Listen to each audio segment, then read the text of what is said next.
Hi, my name is Anita. I'm 19 years old, and this is my confession. That weekend alone with my stepdad, Damon, changed everything. Mom wasn't home when it all happened. She had another one of her endless hospital shifts, the kind that started on Friday and bled into Monday mornings. Her text buzzed on my phone as I packed my bag for the weekend. Sorry, love. Let me know when you get there. I'll call you when I can. Love you. It was the same routine every time. She was always gone when I wanted her around most. It was Damon who stepped in. I'll drive you, he said from my doorway, his voice calm and familiar. He'd always been like that, steady, reliable, the kind of person who didn't make a big deal about things. I didn't hesitate before nodding.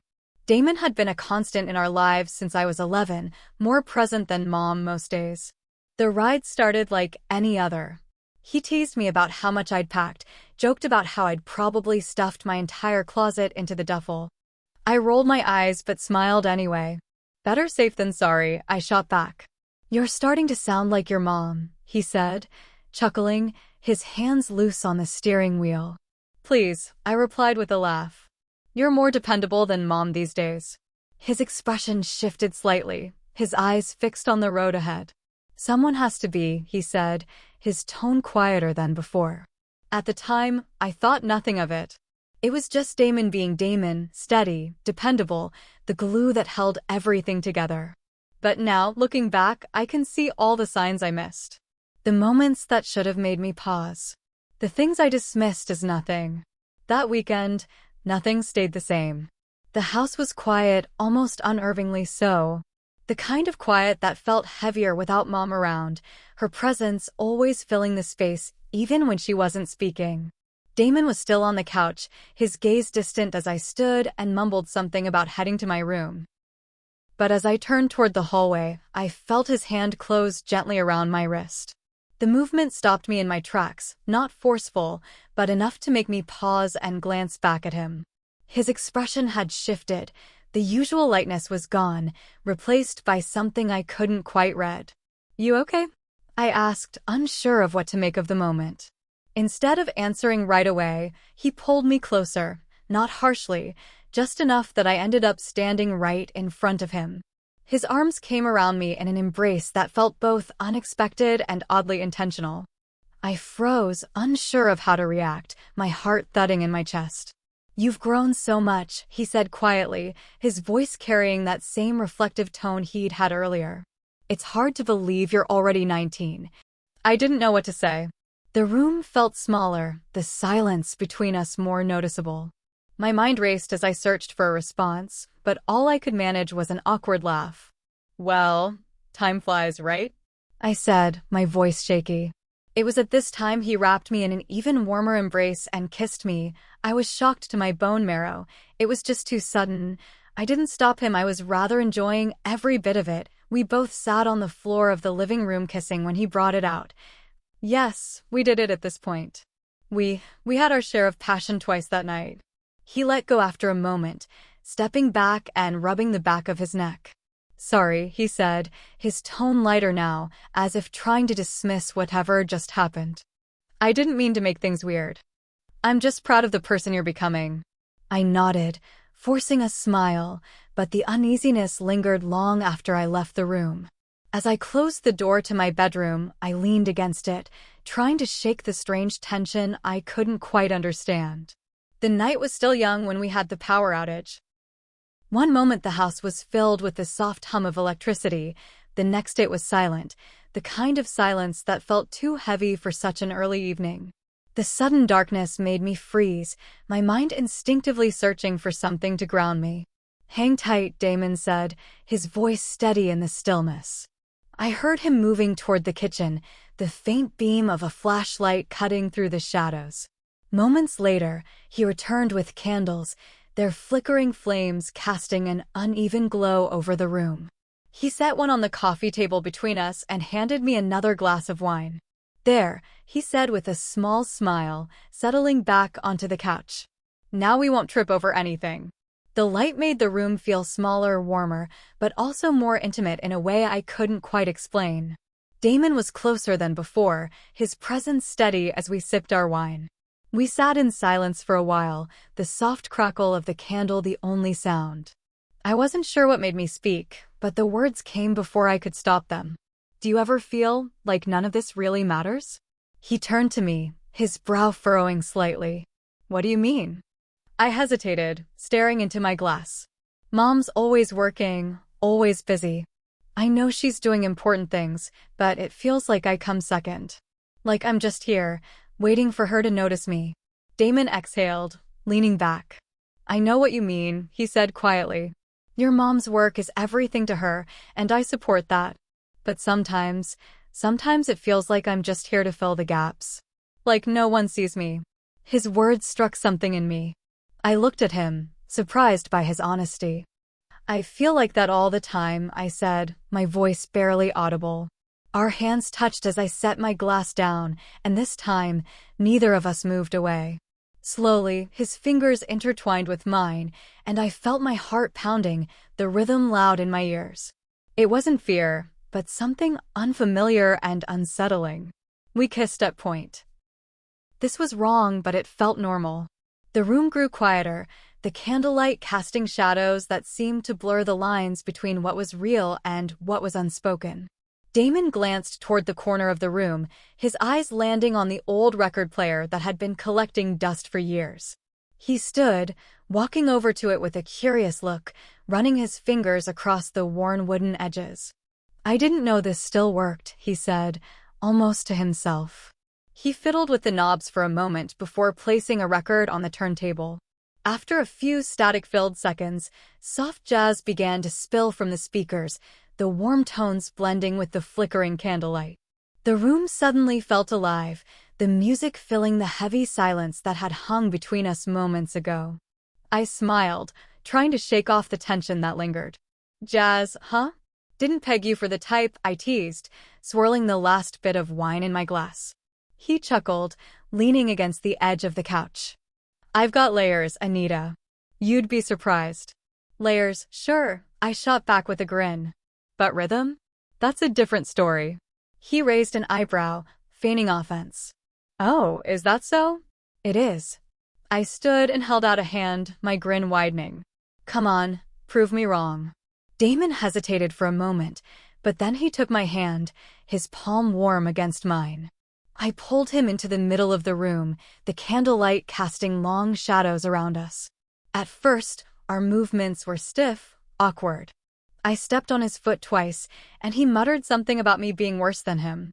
Relax, I said, laughing as I guided his hands to my waist. It's just for fun. Gradually, our steps fell into sync, the music guiding us. The awkwardness faded, replaced by something softer, smoother. I could feel his hand firm on my waist as we swayed together, the rhythm of the jazz wrapping around us like a warm blanket. I don't know when the laughter stopped, but suddenly, we weren't joking anymore. Our movements slowed, and the space between us seemed smaller than it had been just moments ago. My hand rested lightly on his shoulder, and his thumb brushed against my side as he held me. When I glanced up, his eyes met mine, and for a second, everything else disappeared. The flickering light, the music, even the faint hum of my thoughts, it all faded into the background. The weight of his gaze held me still, and my heart pounded so loudly I was sure he could hear it. The tension between us grew, thick and almost unbearable. I didn't know what to do with it, didn't know how to make sense of the emotions swirling inside me. And then, as if breaking some invisible thread, we stepped apart. The silence that followed was deafening.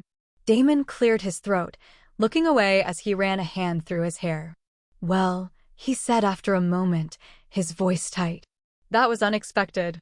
I nodded, unable to find my voice. My hands felt cold without his touch, and the air between us felt heavier than before. I turned toward the couch, grabbing my glass of wine and draining what little was left. The music continued to play, the soft jazz filling the room once more, but it wasn't the same. The cozy warmth of the moment had shifted into something else, something I didn't know how to name. Damon didn't say anything more, and neither did I. We sat there, the candlelight flickering around us, both lost in our own thoughts, both pretending the moment hadn't happened. While we were dancing, it started to rain. At first, it was a gentle patter against the windows, soft enough to blend with the jazz playing on the old record player. But within minutes, it grew into a full storm, the rain lashing against the glass and thunder rumbling in the distance. A sudden flash of lightning illuminated the room, momentarily breaking the cozy dimness of the candlelight and fire. I pulled away slightly, startled by the intensity of the storm. Damon chuckled softly, the sound low and steady, as he guided me back to the couch. "Looks like we're in for a long night," he said, grabbing the blanket draped over the backrest and wrapping it around both of us. We sat huddled near the fireplace, its warmth battling the chill creeping in through the old windows. The crackling of the logs filled the silence, broken only by the occasional clap of thunder. Damon leaned forward, staring into the flames, his expression distant. "It's not easy, you know," he said finally, his voice quiet but weighted. I glanced at him, confused. "What isn't?" "Being a stepfather." He didn't look at me as he spoke, his gaze still fixed on the fire. "I've tried to be what you and your mom need, but some days, I feel like I'm just on the outside looking in. Like I'm here to keep things running, but never really part of it." His honesty caught me off guard. Damon rarely talked about himself, let alone with this kind of vulnerability. "I know what you mean," I said after a moment. "Mom's so dedicated to her work, and I get it. I really do. But sometimes it feels like she's so focused on saving everyone else that she forgets about the people right here." I hesitated, the words catching in my throat. "Sometimes it feels like I'm just alone." Damon finally turned to look at me, his eyes meeting mine in the flickering light. "You're not alone," he said, his voice firm but kind. A sudden clap of thunder made me jump, and before I could stop myself, I instinctively leaned closer to him. His arm went around me almost automatically, pulling me against his side. For a moment, I froze, unsure of what to do, but the steady rise and fall of his chest beneath my hand calmed me. The storm outside raged on, but inside, the world felt smaller, quieter. The firelight cast soft shadows across the room, and for the first time in a long time, I felt truly seen. The storm grew louder, the wind howling against the windows as if determined to invade the warmth of the room. The steady rhythm of the rain and distant thunder filled the silence between us, a strange sort of calm within the chaos. The fire crackled in the hearth, its light flickering across the walls, and yet, despite the storm outside, it was the silence between us that felt the most deafening. I glanced sideways at Damon, unsure of what to say, unsure of what I was even feeling. The vulnerability of our earlier conversation lingered, unspoken but heavy in the air. My heart pounded in my chest as I hesitated, debating whether to let myself lean into the moment or retreat from it. Finally, I made a choice. Slowly, I leaned my head against Damon's shoulder, my breath catching as I felt the warmth of his presence. He didn't move at first, but then I felt him shift slightly, adjusting so I could rest more comfortably against him. For a moment, it felt like everything else faded, the storm, the tension, the world beyond the quiet cocoon of the room. I felt him turn toward me, his breath warm against my temple. He reached up, his fingers brushing a strand of hair from my face. The touch was gentle, almost hesitant, but it sent a shiver down my spine. When I looked up at him, our eyes met, and something in his expression made it impossible to look away. It started as a tentative kiss, the kind that lingers on the edge of uncertainty. But as the moment stretched, it deepened, a mix of emotions neither of us seemed able to name. The storm outside seemed to mirror the intensity of what was happening, the thunder rolling in the distance like a heartbeat echoing in the room. And then, as suddenly as it began, the clock in the hallway chimed midnight. The sound cut through the air like a blade, shattering whatever unspoken connection had formed between us. We pulled away, both startled, both shaken. I leaned back, my face flushed, my thoughts spinning too fast to catch hold of. Damon looked away, his jaw tight, his gaze fixed on the fire as if it held all the answers. The silence between us now was different, no longer calm, but thick with guilt and confusion. Neither of us spoke. Neither of us dared to meet the other's gaze. The storm outside raged on, but inside, It felt like we were standing on the edge of something we couldn't take back. The next morning, sunlight filtered through the windows, but it did little to lighten the mood in the house. The storm had passed, but the heaviness in the air lingered, unspoken yet unmistakable. I sat at the kitchen table, staring into the depths of my untouched coffee, the steam curling upward like an unanswered question. My thoughts were a tangled mess of shame, exhilaration, and confusion, replaying the events of the night before in a loop I couldn't seem to escape. The sound of Damon's footsteps broke the silence. He entered the kitchen slowly, his movements hesitant, as if testing the space between us. "Morning," he said, his voice low and careful. "Morning," I replied, not looking up from my cup. For a moment, neither of us spoke. The awkwardness between us was palpable, the weight of what had happened hanging in the air like an unspoken secret. Damon moved to pour himself a cup of coffee, his back to me as he stood at the counter. "You sleep okay?" he asked, finally breaking the silence. I nodded, though it wasn't true. "Yeah. You?" "Not really," he admitted, his tone strained. The words hung there for a moment before I pushed my chair back, the scrape of wood against tile louder than I expected. "I think I'll go. Write for a bit," I mumbled, already heading for the door. I retreated to my room, closing the door behind me with a soft click. My diary was on the desk, and I opened it, the blank page staring back at me. I didn't know how to begin, but the emotions pouring out of me wouldn't wait for perfect phrasing. I wrote about the storm, the dance, the firelight, and the way his hand had felt on mine. I wasn't proud of what had happened, but I couldn't deny the longing that stirred inside me every time I thought about it. Mom's voice on the answering machine startled me. "Hey, sweetie. Just calling to say I'll be home late tonight. Love you." Her cheerful tone only made the knot in my stomach tighten. Later, as Damon passed my door, we paused. He glanced at me, his expression unreadable, before pulling me into a quick, uncertain hug. My heart raced as we pulled apart, only for the sound of the front door opening to freeze us both. Mom stepped in, her gaze darting between us. "What's going on?" "Nothing," I said too quickly, stepping back, my face burning. Her raised brow said she didn't entirely believe me, but she didn't press. "Well, I'm glad to see you two getting along," she said, heading toward the kitchen. Damon and I exchanged a brief, panicked glance before retreating in opposite directions, the tension between us heavier than ever. Subscribe and share your thoughts in the comments. How do you feel about the forbidden desire? And its potential consequences? What happens next? Will Anita and Damon confront the emotions left unspoken, or will the weight of the confession pull them further apart?